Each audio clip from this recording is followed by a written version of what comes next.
Stress. I think even the word itself is quite stressful, but we've all probably encountered some stress, and I think the kind of lockdown and the pandemic is kind of a prime example of that. So we've all had to kind of get on with things and totally readapt. Might need a house, kind of change jobs or volunteering, and just a different kind of system in terms of meeting people or trying to kind of be with our friends and family as well. So as it understandably, it has been quite a stressful period, but you know, it's trying to be optimistic. It is going to come to an end soon, so we can see the light at the end of the tunnel.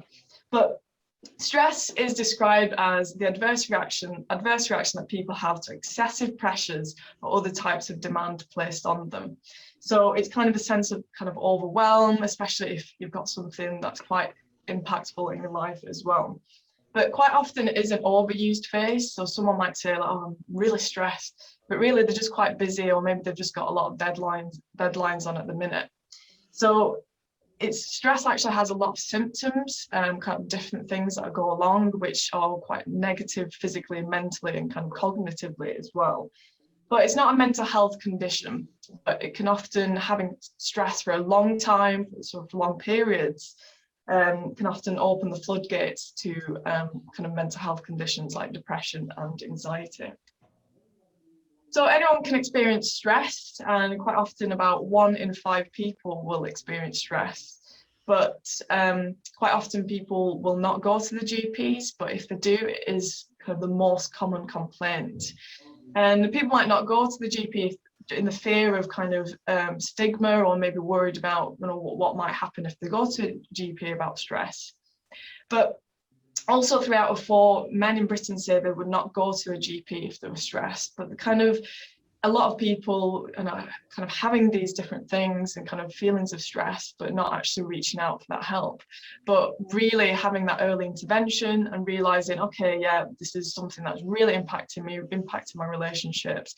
I need to go and seek out. And I think having that early intervention is something that will kind of prevent leading to other mental health problems like depression or anxiety, or kind of various other ones as well. So these are some of the signs of stress. So you might even recognize them yourselves if you've kind of been through kind of a stressful period. So it's kind of feelings of overwhelm, kind of feeling bad about yourself, maybe worthless, or even kind of feelings of depression as well. Depressed, kind of constant worrying and that pessimism. You might have racing thoughts. So if you've got, as I say, a lot of things going on, maybe kind of a lot's going on in your life, you'll be constantly going over those things and maybe not being able to sleep because of that as well. And might have low energy, so again, that kind of lack of sleep, or maybe constantly worrying about things, kind of insomnia, tension. You might also have a change in appetite. So some people might eat less if they're quite stressed, or they might eat more to kind of help themselves in that way as well. And quite often we might procrastinate. So we might be trying to delay some of the things that are causing us stress, but kind of doing the little things that probably don't really matter as much, but then that's kind of adding to the stress that we have as well.